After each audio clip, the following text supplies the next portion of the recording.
Ya, si boleh mango. Ay, coba.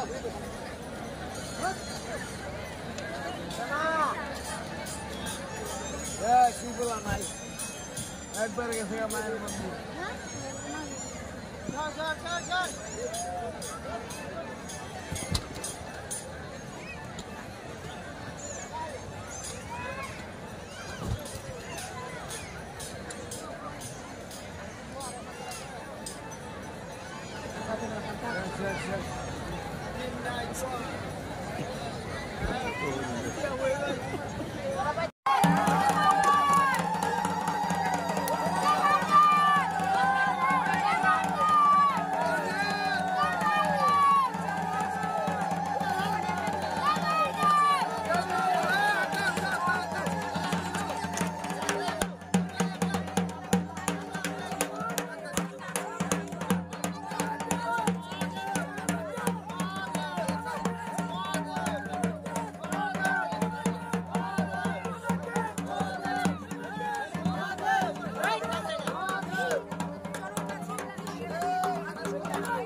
উনি থেকে গেছে সব, তারা দুজন থেকে সব গেছে, যত ডালপালা আমরা আছি। কি বলবেন আজকের দিনে যে পুজো হচ্ছে?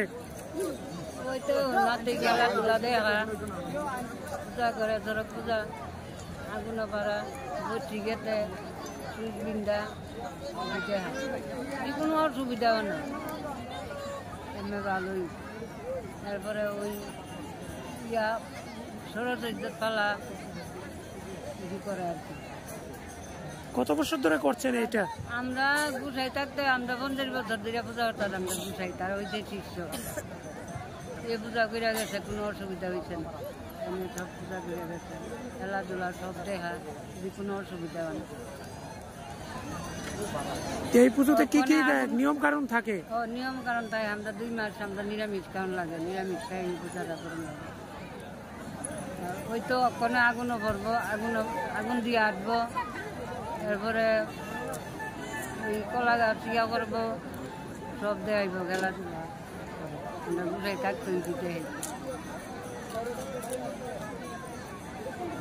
ওখানে কোনো অসুবিধা না, ওই তো ঘুরবো, কোনো অসুবিধা না।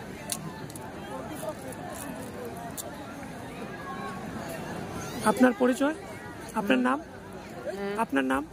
আমার নাম ছবিরি সিদার। আপনার আগে যে পুজো করতেন আর আগে যে ছিলেন ওরা যে নেই এখন? ওটাই নিয়ে গুছাই নাম রাজমেন নেপাল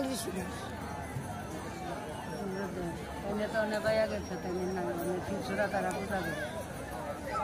তারা 700 বছর ধরে শিশুরা পূজা করে। 18 বছর ধরে ওদের ক্লাস, 20 বছর হয়েছে প্রায়, না তো আজকে 5 বছর হয়েছে আমাকে মানে আদেশ দিয়েছে কর্মর, কারণ তারা ওখানে বয়স হয়েছে, আর কত করবো। তো আমি বলছি আমার 16 দিলে আমি করুম, দিছে পরে সাহস করে করছি, হয়েছে। তো এরপরে থেকে আস্তে আস্তে আজকে কত বছর ধরে মানে চলাই যাচ্ছে। তো এখন তো দিনে দিনে লোক বাড়ছে, ছোট ছোট পোলাপান, তারাও একটু উৎসাহিত হইতেছে দিনে দিনে, তারাও এই জিনিসটা বুঝতে পারতেছে যে না, তন্ত্রমন্ত্র তো গুণ আছে। প্লাস এটা এমন একটা পূজা বললামই যে 33 কোটি দেবতার পূজা, গয়াকাশী বৃন্দাবন গিয়া যে পুণ্য এই পুণ্য এখানে হয়। তো ওইটাই তারাও কিছু মানে মানে বুঝতে পারতেছে যে অ্যাকচুয়ালি তো এটা পূর্ণ আছে, এটা কোনো ইয়া না। আর যদি আমরাই এখন না রাখি তাহলে ইয়ং জেনারেশন তাহলে আর এর পরে থাকবো তো। এই কারণে চেষ্টা করতেছি যে যতটুকু পারি মানে ধরে রাখতে। কত বছর ধরে এই পুজোটা করছেন? আমি আজকে তো 20 বছর ধরে ওদের সাথে, কিন্তু 5 বছর হয়েছে আমার মানে আদেশ দিছে, পুরা আদেশ নিয়ে পুরা কাজ আমি করতেছি আজকে 5 বছর ধরে। কি কি খেলা আজকে প্রদর্শন করছেন? হয়তো একটা দাওয়ার খেলা দেখাবো, দাওয়ার উপরে উঠা, তারপরে দিয়ে সেটা আপনি সরসজ্জা আগুন মানে লোয়ার উপরে ঘুমানি, তারপরে ভূমিসজ্জা, তারপরে কলা গাছে একটা বান মারুন, তীর বান মারুন, এরপরে দিয়ে সেটা আপনার লিঙ্গ বান দেবো, তারপরে ত্রিশুল বান দেবো, শব্দবিধি বান আছে, বর্ষি জুলামো, এটি আরো থাকবো। তো কতদিন এই ইয়েটা করতে গিয়ে, পুজোটা করতে গিয়ে উপোস থাকতে হয় আপনাদের? হ্যাঁ, এটা তো কতদিন? আস্তে আস্তে আগে তো ভয় পাইতাম। না উপোস থাকতে হয় কতদিন? 1 মাস যাবত নাকি? উপোস থাকতে হয়, দেখেন নিরামিষ তো খাইতে হয়, তারপরে মাটিতে ঘুমাইতে হয়, তেল সাবান দিতে পারি না, চুল আশ্রাইতে পারি না, জুতা পায়ে দিতে পারি না, নিয়ম টিয়ম করে সেরা তারপরে গিয়ে তন্ত্রমন্ত্র মানে। আর আজকে যেমন আমরা পুজো, আজকে এখন অব্দি আমরা উপসী আছি, এখনো আমরা ঘুমাইনি, এখন আমরা উপোস অব্দি আছি, মানে চা খাইলাম, চা খাই এখন অব্দি আছি, আর জল খাইই আছি। উপাস করে যদি করি তাহলে এর কাজটা মানে ফুল সাকসেস হয়, খুব সুন্দর হয়। আর নাহলে একটু ব্যাঘাত দেখা দেয়, এগুলো যতটুকু পারি চেষ্টা করে উপাস থাকতেই পারতাম। আগামী প্রজন্মের যে বাচ্চারা আছে কি বলবেন, মানে তারা যাতে হ্যাঁ, ওরা যাতে পায় তো ওকে বলছে শিখাই দেবো, যদি শিখতে চাই কইতাছে, যদি পারেও শিখাই দেবো, নাহলে তো এরপরও থাকতে হইব। আশা করি ওই টেমা আছে, ওরা শিখানোর চিন্তাধারা একটু বড় হওয়া, তারা শিখাবো, শিখতো পাগল যে না। তো এটাই মানে চেষ্টা করতেছি যে এটা নিয়ে ধরে রাখতে পারি, প্লাস বিগত আমাদের পরের পিড়িও যাতে এটা ধরে রাখতে পারে, এই চিন্তাধারাতেই আছি আর কি। বাবা যদি করে। আপনার পরিচয়? আমার পরিচয় হয়েছে, আমার নাম হচ্ছে লিটন দেবনাথ, বাড়ি দুর্জনগর।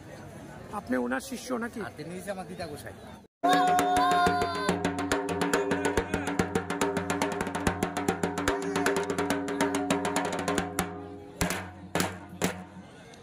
আরেকবার গো। হরে হরে জগন্নাথ, মাধবরে জগন্নাথ, হে